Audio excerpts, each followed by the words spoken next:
I am Andreas Westendörpf of Engel and Völkers IT Services here in Hamburg, and I want to talk to you about our mission, which is transforming a brick and mortar industry from within and building the world's best platform for real estate brokerage. So you might wonder, why is this even relevant to Code Talks? Why would I be presenting this to you at the Code Talks? So Code Talks is essentially about tech and more specifically about code. Then again, what is code? Actually, code is a listing of commands to implement an algorithm. Then we come to the algorithm, which is an specification on how to solve a specific class of problems. A class of problem? Okay, so what is the problem here? Problem, or as the business consultant would phrase it, the challenge that we have is how we are going to reinvent an existing IT organization to become a tech team, to become the tech team that embeds technology in an existing business. So this well-existing, well-flourishing business that we have today.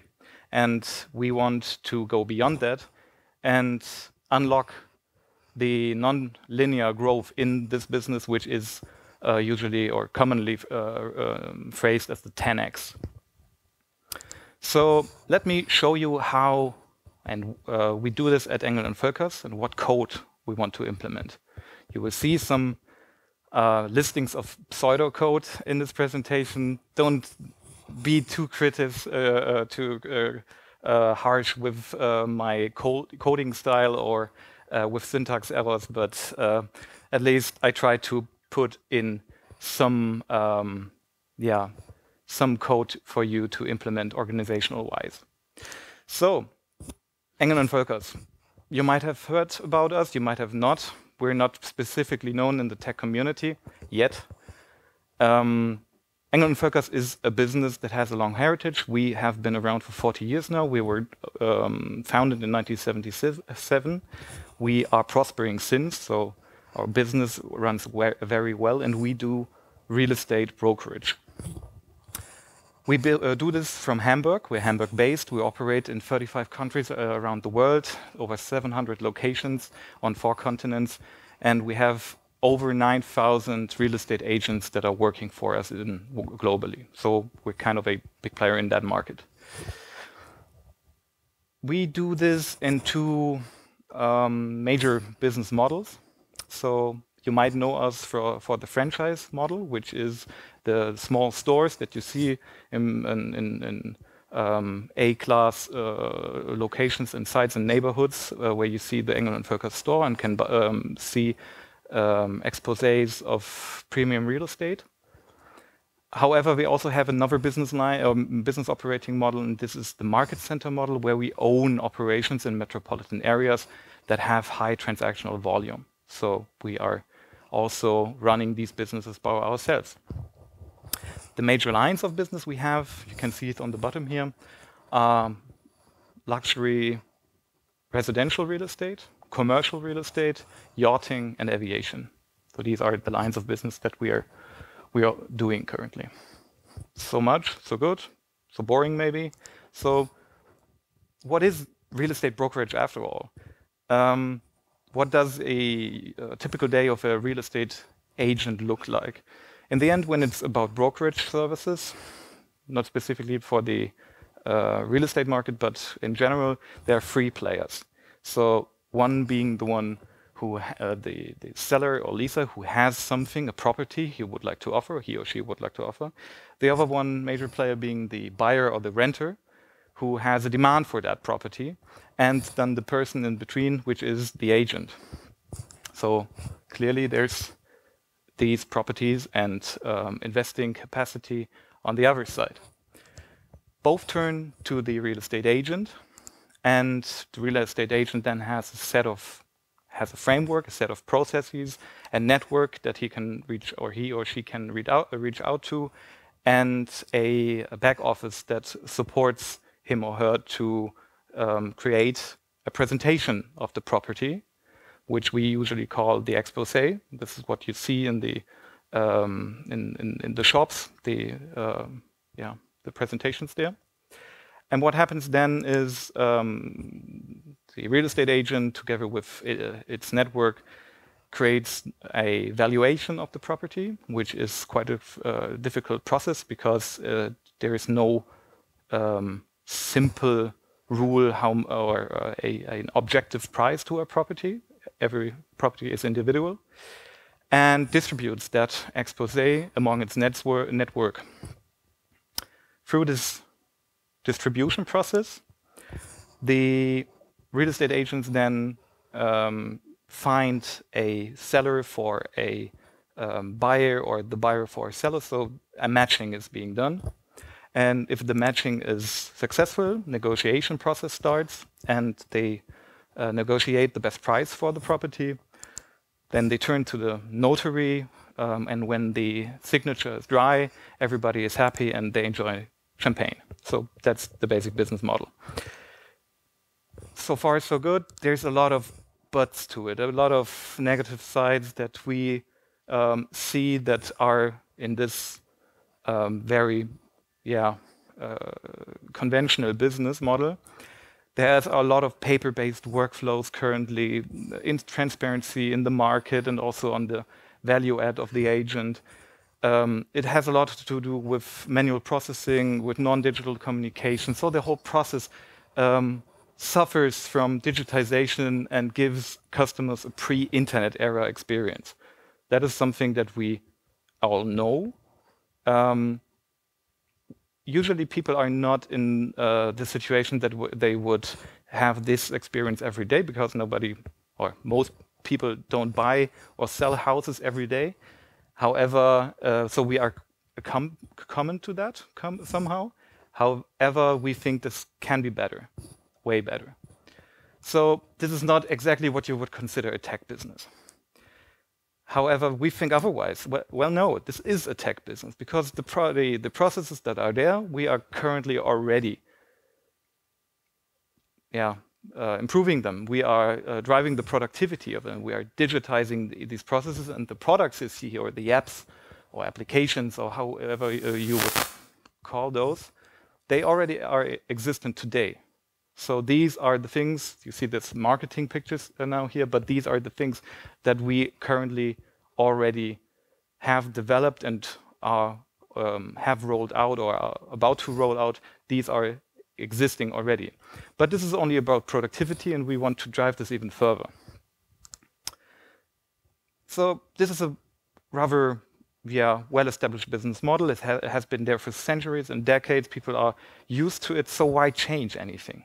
Why would we think about changing this? Now, you surely know those guys. And those guys have real big impact. These tech companies, the way they operate, the immense success they have, they inspire people. They inspire people to take the best lessons they can learn from them to other industries. And that is what these guys did. And these guys are not, they are applying these to their own industries, to their own processes, and creating new digital online value propositions that are already in the brokerage space. If you think about Uber, if you think about MyTaxi, these are already connecting people that used to be connected via somebody else. So, and if you think this further, and people do think this further, this is what happens. This is these are the ones who are taking the same principles, paradigms, and apply it to real estate brokerage. So this is already happening. So market transparency increases a lot. And as it increases, all traditional brokering businesses need to face this challenge, because they will face digital disruption eventually. So we know that. That is something that we know, that we need to move. However, we also see the strong opportunity here, as we saw before, to increase or improve the processes and with the tools that we would supply. So why hasn't anybody done this before? Why is this new? Why is this not already there? We believe the product is difficult. So real estate, especially premium real estate, luxury real estate, is something that is quite unique. There are no two properties that are really the same, so it's unique. It's price is intensive, so it's costly, and our customers are really strongly attached to their product, to the real estate. So also the decisions that are made are highly emotional, and we believe that it takes people creativity, it takes people competence and emotional intelligence to support this process of matching, marketing, and selling properties, luxury real estate properties. Now, why would we, Engel and Völkers IT, be the one that could do that? Now, for once, we understood the situation. We are willing and capable to commit to this digital business today and not speak about it, how we could change our business plans in 10 years, but this is happening today. Furthermore, we have 40 years of experience in the market. We are well established. We have a very well functioning traditional business in our two business lines, and we understand how this works. We are not some company that is new to the market and needs to learn how the market mechanisms work. We do know these. We do know these in detail globally in 35 countries. And we have, in these 35 countries, the critical mass. So we do have the customers, we have the properties, we do have the assets needed to engage. And for the Engel and Völkers IT, we think about ourselves being a tech startup within an established company, which has good sides and bad sides for sure, but the good side, or we try to combine the best of two worlds here. So unlike a startup, we don't need to worry about financing rounds and stuff like that, but propose a proper budget every year and have a stability in the traditional business that we can build on.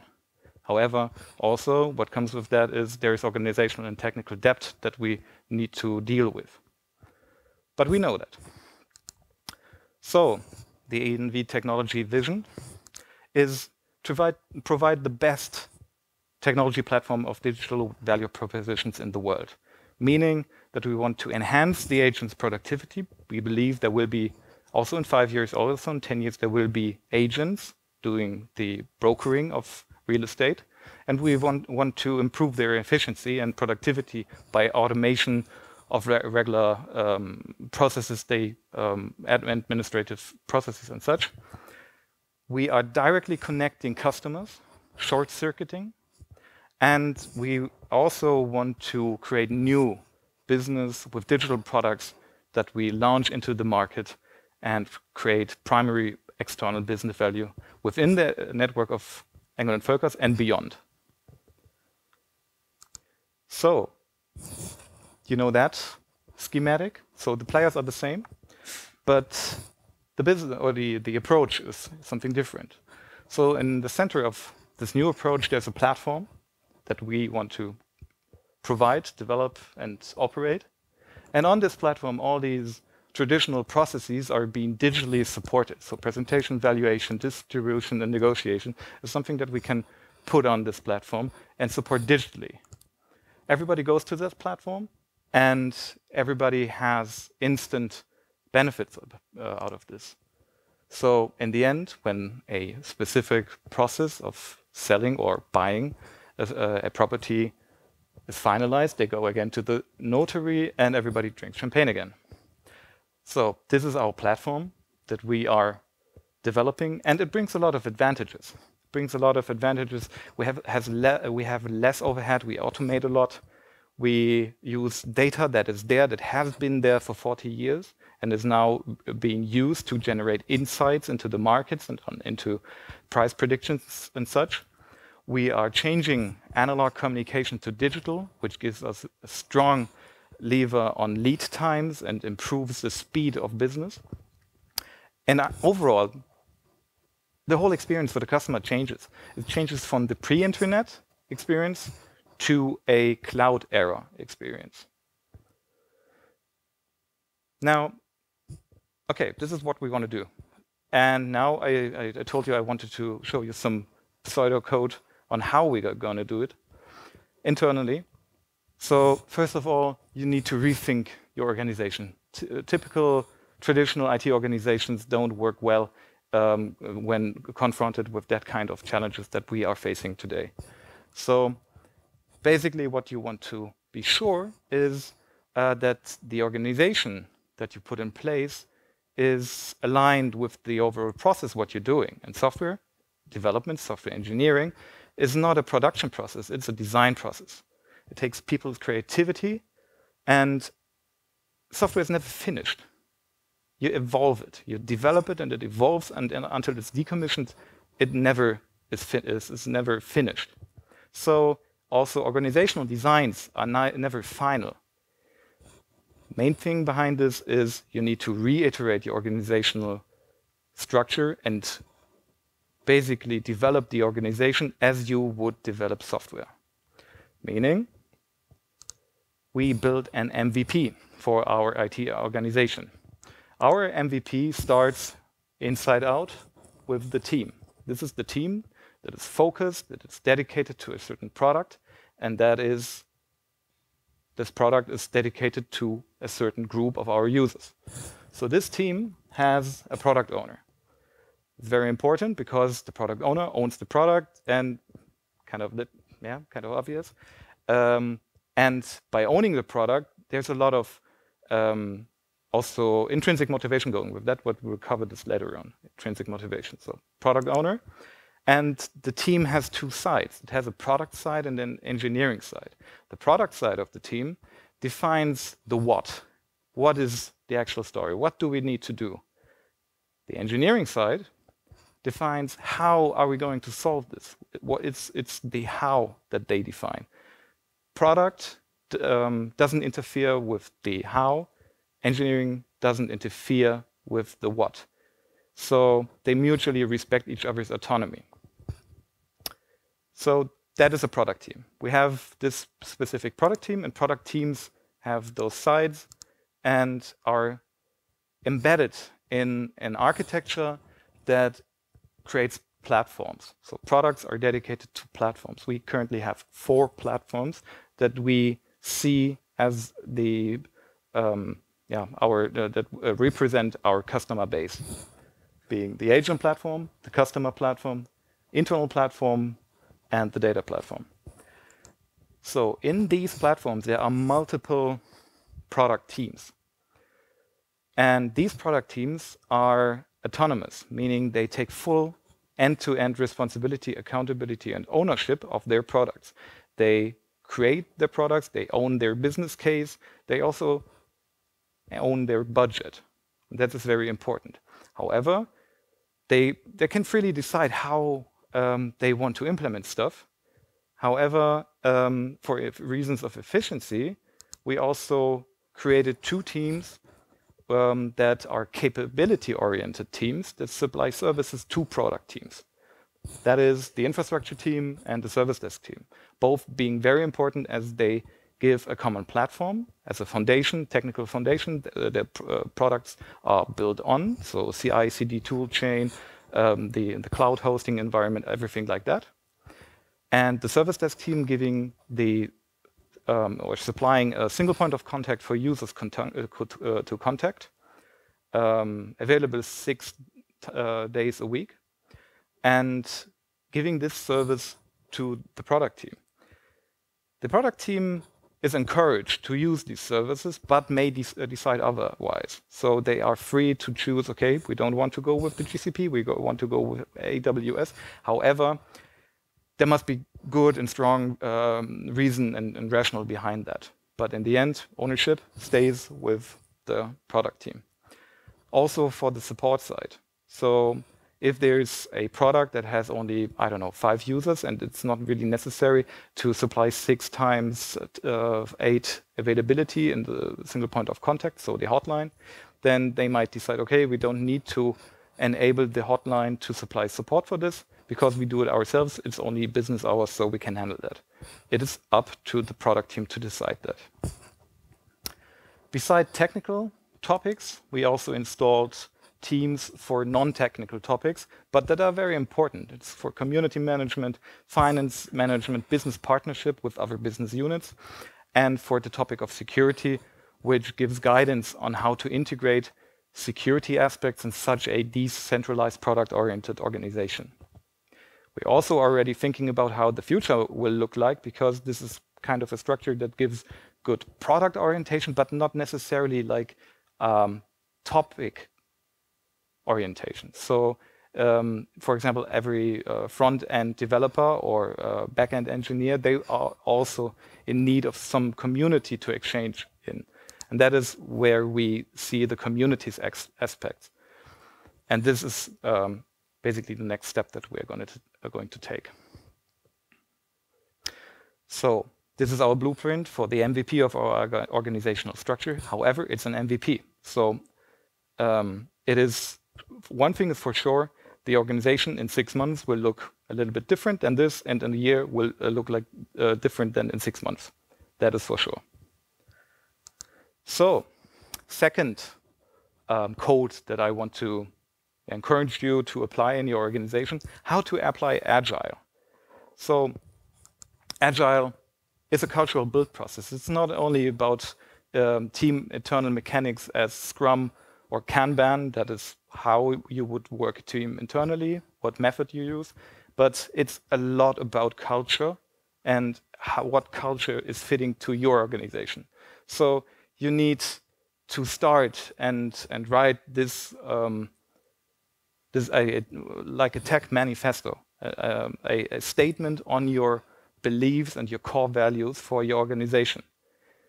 You can copy that from somebody else, but then you will experience it doesn't fit at some points. So it's really, really important to do this from scratch and go through the whole build process and live up to it. Living up to it may be the hardest part, because once you put it in place and radiate it, so you tell everybody about it, it's a brilliant idea and everybody gives you applause for being so innovative and so agile. But then comes the business, then comes management, then comes external pressure. And you need to live up to it and stay with your principles. That is what principles are for. So never lose your principles, even if it is a hard fight. And if you need to make compromises in little things, you always need to keep inside what really is important to your organization and live up to it. So this is a list of top-level values you should be kind of familiar with, because most of them are being extracted from the Agile Manifesto or the 12 Principles of Agile Software Development. So this has also been around for 2 decades now. But this is only a guidance, because you need to apply this and to your own organization and define in detail and also in writing, not only in bullet points or in one sentence, but in a good rationale, what these beliefs that you want to implement in the organization are. And that is what we did. So here are some of them listed. They are really important to us, and maybe just to pick and highlight one, it's the upright one. We believe that people make the deal and the difference. So we are in a business where it's about deals, but we internalize what we said before, that it's about people making the deal, to our own organization. It is about the people in the tech organization. They are making the difference. Okay.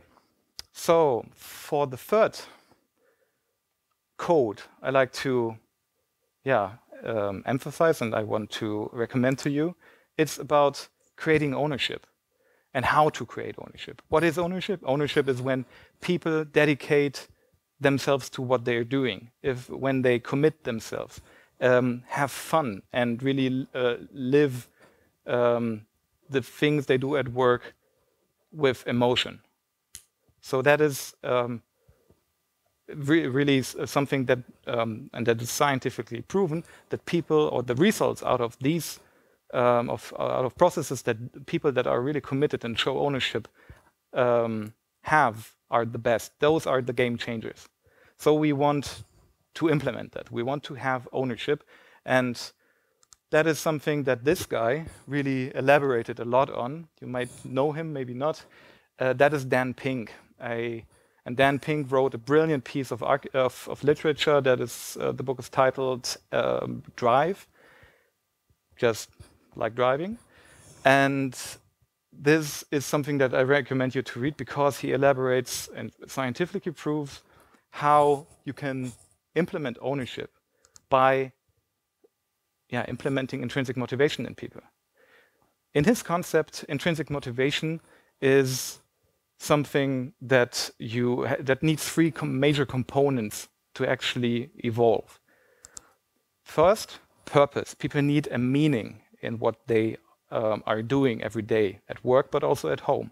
So give them something they can relate their activities, their work, the outcomes of their work to, and develop it with them. This is not a top-down process. This is a bottom-up plus top-down process. You need to really elaborate how the individual software engineer can contribute and participate in the well-being of the whole company. So you need to find a purpose, at least for a team. Maybe not for every individual in the team, but the team should have a common purpose. Second component is autonomy. As said, software engineering, IT, is creative work. It takes people creativity. One thing that is needed to do creative tasks that are non-repetitive is that you need the freedom to decide and evolve on the problem's solution. So you need to give autonomy to the people and not tell them how to solve a problem, but the problem itself. Just explain the problem and let them figure it out. For that, you need also accountability and authority. Accountability is in corporate environments is quite easy to get. Usually you are held accountable if something fails, and everybody and your managers would be accountable if something goes really good. But authority is the other piece in that balance. If you are accountable for something, then you need the authority to change it, to take decisions, to take technical decisions, but also to take budgetary decisions. So that is a very important balance. Third, there's the component of mastery. Mastery is about the satisfaction that people have when getting better at things. This is why people play instruments in their free time, because you can see you're improving yourself, and that gives a human satisfaction.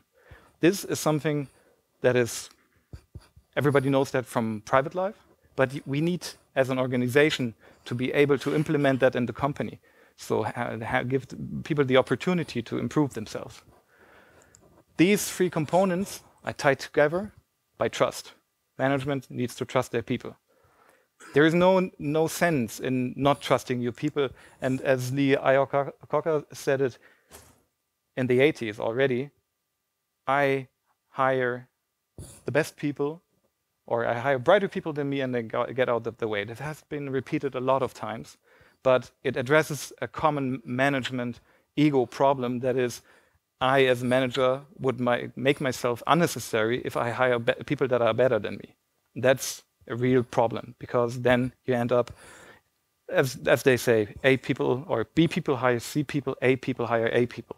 You need the best people in your company. And that is the concept of Motivation 3.0 by Dan Pink, and we at Engel and Völkers IT are implementing this. We take this very seriously and put that into the core of our leadership concept. Last code I want to show you is automate or die. So automation always pays off. Even if your automation, if N is 1, it pays off. Either it is in efficiency or it is in learning, because by automating people, automating processes, by automating the solution of a problem, you really get to the depths of the problem and understand it. So we are dealing, and this is our goal and challenge, with nonlinear growth. This is what we are seeking. For nonlinear, to cope with nonlinear growth, scalability is the primary virtue. So you need to be scalable, otherwise you will die in success. Everybody knows that from B2C businesses. Manual processes don't scale beyond linear. We seek that. We seek scaling like a B2C business, but we are applying this now to B2B. The agent business is a B2B business. We see that value comes from integration and the utilization of the data sources and the data we have in the company and in the market. Automation is the key to connect all these different silos of product information, of data that is stored in there. So as a result, I encourage you to focus on integration and automation, to make it smart and be lazy, to give yourself the opportunity of being lazy. You need to code it. That's important. When you live with workarounds that involve manual processes, you will die in the process of scaling. Also, this has implications to roles in the technology or in the IT. Traditional roles like software testing and administration. In the future, I don't think there will be those role descriptions anymore, because everybody will be an engineer then. Everybody needs to code and to automate. So admins will become DevOps engineers, and testers will become software engineers embedded in product-oriented teams, in our case. Yeah, automation pays off. One or the other way, it will pay off. So that was the 4 code lessons that I wanted to recommend to you. Thank you very much. And I just wanted to give some attributions, because those beautiful pictures and icons I use in these presentations are public domain. So I can only recommend that. And if you want to get in touch with me or follow up, please feel free to add me on Xing or on LinkedIn, write me an email or give me a call. And yeah, we're hiring. Thank you very much.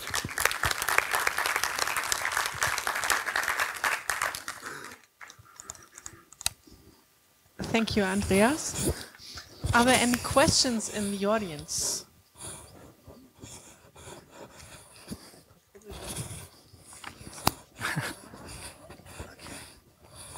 Hello? Hello? Hello? Hello? Hello? Yeah. How long did it take to publish or deploy your first MVP? How long did it take to publish the MVP of the organization? Yeah, or the I don't know. You structured your code base. You have different platforms, and I think you have a MVP for every platform you planned at the beginning, or didn't you? So the point here was we are evolving the organization as we would develop software. So this is basically the MVP of the organization. Organizational change takes time, and this MVP we will have implemented. We're in the process of implementing it. This is ongoing. However, we think that we can accomplish that within 9 to 12 months. For the code base and the technical parts of it, this basically follows the organizational setup. So currently we are in the process of basically defining the right split for the code base and to put it in the hands of the product teams. This is not finished. I think in a continuously evolving organization, it never finally finishes, because there are always things that are put from one place to another. However, for the first setup, I think a year is a good timeline. Okay. But you didn't release the platforms yet, or you're already using them? The platform itself, it's a big bundle of applications, and some of them are already in the place. But it's not like a Big Bang scenario where we say, okay, from January 1st, 2018, the platform is online. It's a stepwise and product-wise approach. So you will see, or our users see, things popping up in frequently. And 2018 will be a exciting year for us because a lot of these things that you saw in the platform are being implemented and realized and then rolled out. Yeah, sure, that's the right way to go. But is there someone else? Otherwise, I have another question. Okay, then.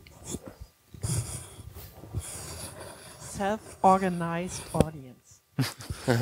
Yeah, that's already the topic I would like to ask. Is like when you said you had autonomous teams. I think that's like hard to achieve in a way, but it's quite local, so you can solve it. I see a lot of organizations struggling with the alignment bit. So if you want to work your team, if you want your teams to work autonomously, you obviously have to have a strong alignment. So without like commanding or advising, but rather inspiring.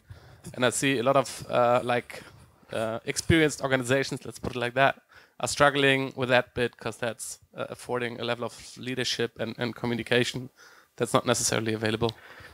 And it takes a lot of maturity, both in management and in the teams.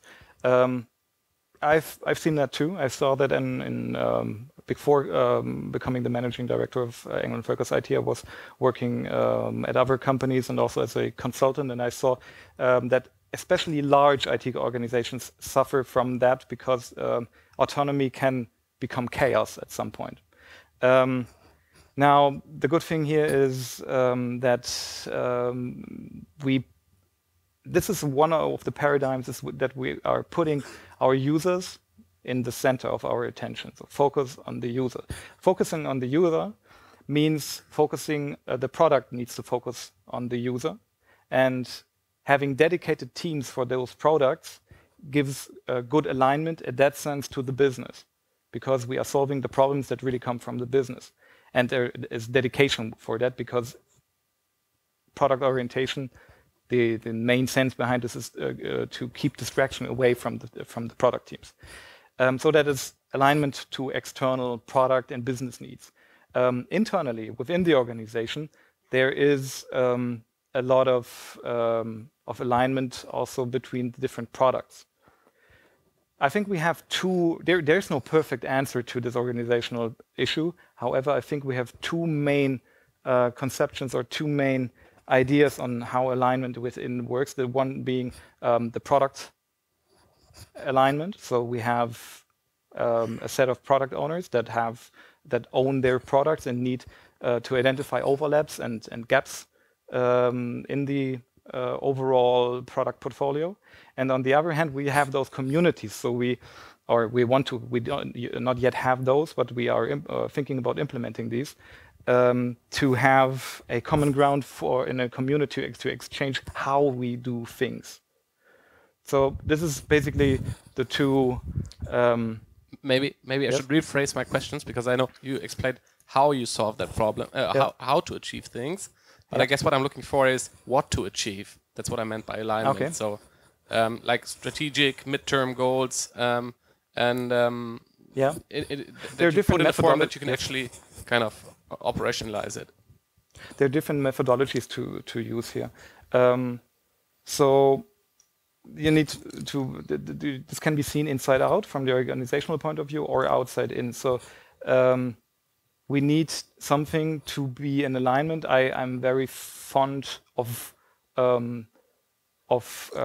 frequent goal, let's say, management, and I used the OKR framework before. That I found was very handy if you have it on a quarterly rhythm that you can use with to align also goals between teams. But this needs to cascade also to the business goals, to the overall goals of the company, because this is something that is really bad when it happens, is if your goals or the IT goals go in another direction as the company goals. That is the worst case scenario.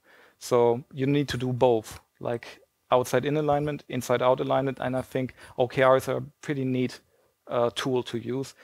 But it's a tool and it has a purpose. And I was also working in organizations where the tool was over-instrumentalized. So the tool should not be used because you want to use the tool. Yeah. It doesn't become the purpose. You need to stay pragmatic with it. a fool with a tool is still a fool. Also. Yeah. Okay, thank you. Can you describe the process of defining the teams, the team size, and the task of the team, and which product goes to one team, and how to split them? Yes. So, as said, we are also a company and an organization with a lot of history. So it's not greenfield. It's not a greenfield approach. So also, when I joined the company, there were already structures in the teams, and also dedication to common purposes and stuff like that. However, the overall process of and taking these leadership principles very seriously means that you need to build the organization bottom up again, and then align it top down. So what we now did is we didn't demolish the old structures from one day to another, but we're taking these and then starting up new teams with new purposes in the process. And at some point in time, it's a migration process, and I think in maybe half a year's time we will be done with the purpose definition of every team, or even less maybe, the purpose definition of every team, and a initial goal setting that then needs to be reiterated on frequently. So, but maybe one of the most important things here is it's not a management decision. It's a decision that needs to be built on top of the foundation of what the people that you work with and the teams that you work with identify as their purpose. So you go into purpose building workshops, and you don't give like a predetermination of what you think as the manager or the team lead. Actually, the team should come up with something by themselves, what they see as their purpose, and then you need to align that back and forth with the business and also with the management structure. But it never can be top down. But then you need already a team who can decide. So this is kind of a chicken and egg problem. So yeah, but we have some people. Teams. Mm-hmm. Okay, so the teams will most probably stay kind of the same people and be reorganized, except they decide different. Plus, we are intensively recruiting and building up our capacities. In the past, we've been working a lot with external software partners, and now this is also one of the paradigms. We are internalizing that again. So we are massively building up our own capacities and skills. And with that comes the opportunity of building new teams. Okay. One more question? Sorry, my screensaver keeps up coming.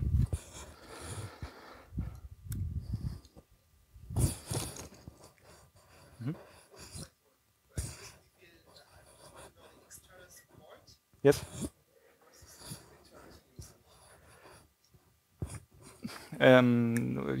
What?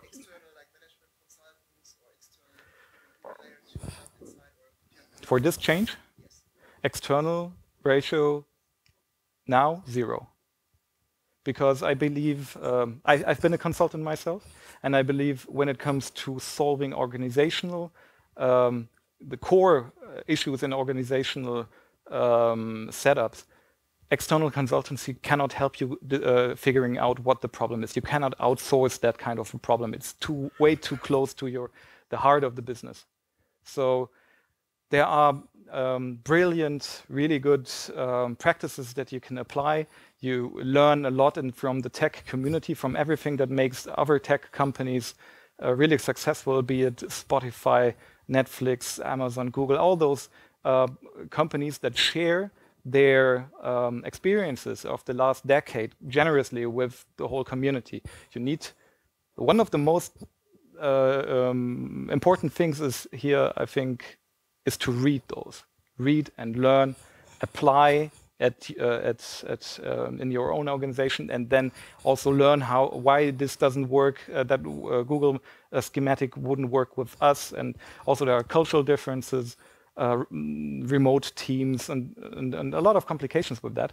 But I don't think that you can change the core of your organization by external influence. Thanks. Thanks a lot, Andreas, for your brilliant talk. Thanks to the self-organized audience. See you again. Thank you.